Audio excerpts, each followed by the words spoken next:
In today's video, I'm going to teach you how to restrict user to view specific dashboard in Tableau.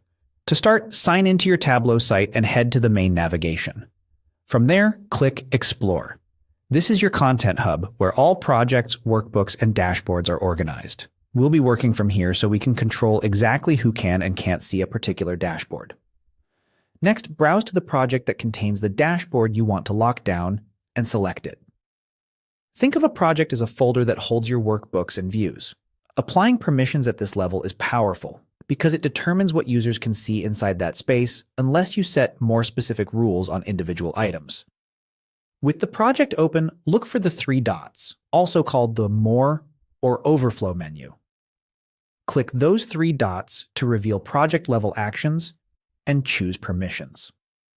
This opens the permissions grid, which shows who currently has access and what they're allowed to do. If you don't see the person you want to manage, that simply means you haven't added a rule for them yet. Click Add Group/User Rule. In the dialog, search for and select the user or group you want to restrict. Adding a group is efficient if multiple people should follow the same rule, but choosing a single user gives you very fine control for sensitive dashboards.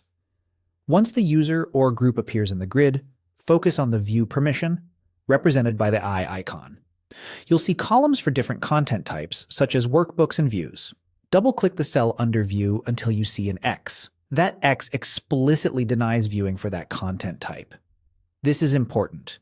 In Tableau, a deny overrides an allow, even if the user inherits access from somewhere else. If you're targeting a specific dashboard, make sure you apply the deny under the appropriate workbook or view column so you're only blocking what's necessary, not the entire project.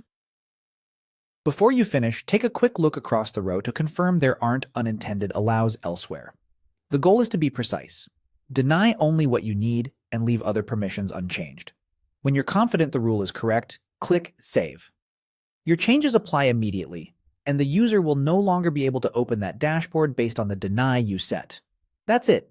By navigating through Explore, selecting the right project, opening permissions, adding a user rule, toggling the eye icon to an X, and saving, you've cleanly restricted access to a specific dashboard in Tableau.